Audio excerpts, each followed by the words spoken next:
Hello there. Are you looking to blur your video's background on Google Meet meetings? Look no further. Here is a simple step-by-step tutorial for achieving this effect. First, search for the AI Webcam Effects extension and add it to your Chrome or Chromium-based browser. Once you have downloaded and installed the extension, navigate to Google Meet and start a new instant meeting.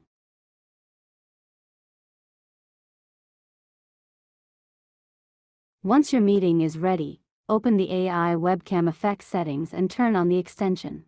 If you're using the extension for the first time, select the quality profile to ensure that the extension detects you on video much better. To blur the background, select the None option for the background and turn on the Blur feature. Now, you can enjoy a blurred background in your video.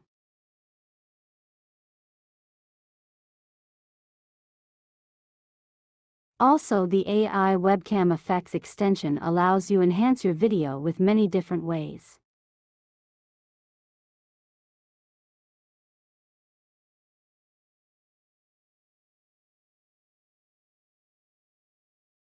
That's it for our simple tutorial.